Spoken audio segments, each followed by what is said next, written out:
Départ de bêtes à la ferme Château.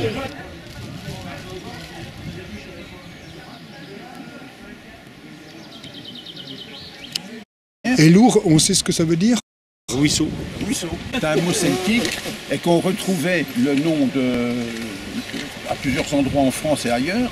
En Belgique, par exemple, il y a Lourdes, qui n'est pas loin d'ici. Il y a l'Ourcq en région parisienne. Il y a l'Ours à Linchamp. Parce que quand les forestiers, par exemple, disent il y a trop de cervidés, en règle générale, on ne veut pas les croire.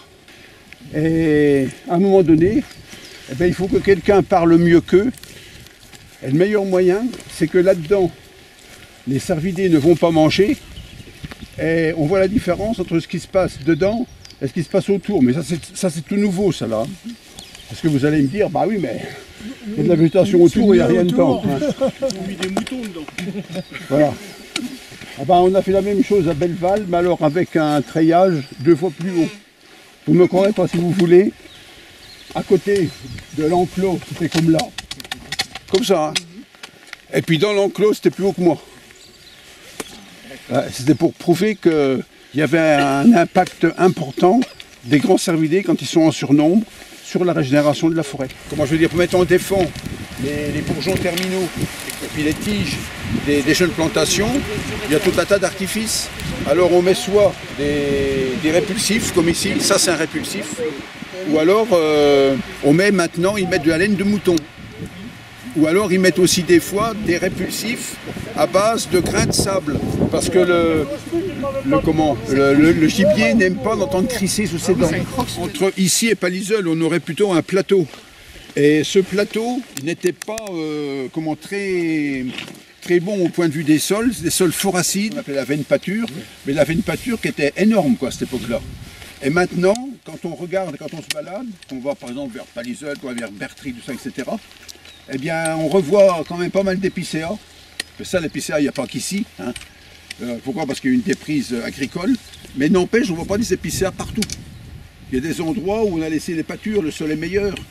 Et partout où il y avait la calune, enfin la bruyère, c'était de la calune. Hein.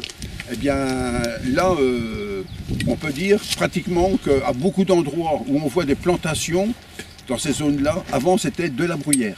Et puis qu'on prend un tampon encreur, et qu'on fait ça, et qu'on regarde, on a la forme d'un aigle napoléonien. C'est pour ça qu'on appelle ça la fougère grand aigle.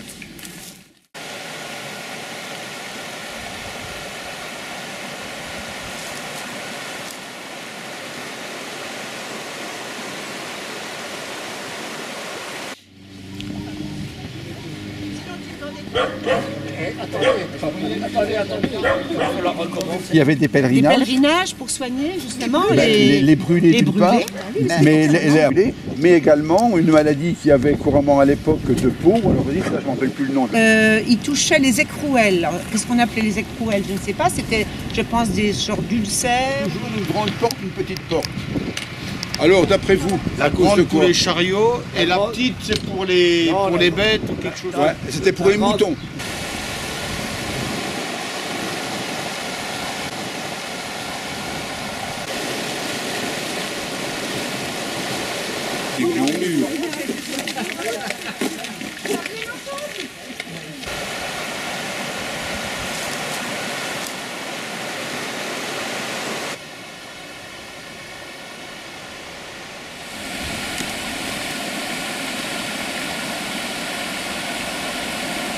Les meules du moulin.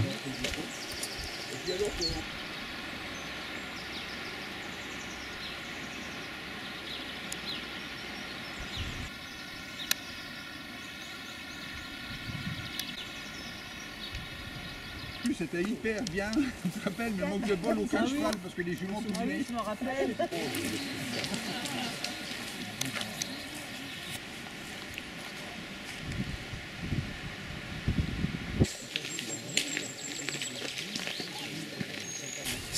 Ce groupe-là de sœurs s'appelle les visitandines.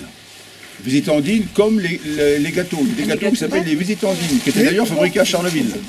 C'est leur cimetière, il y en a 80 d'enterrés. Elles étaient enterrées ici de 1890 à 1958.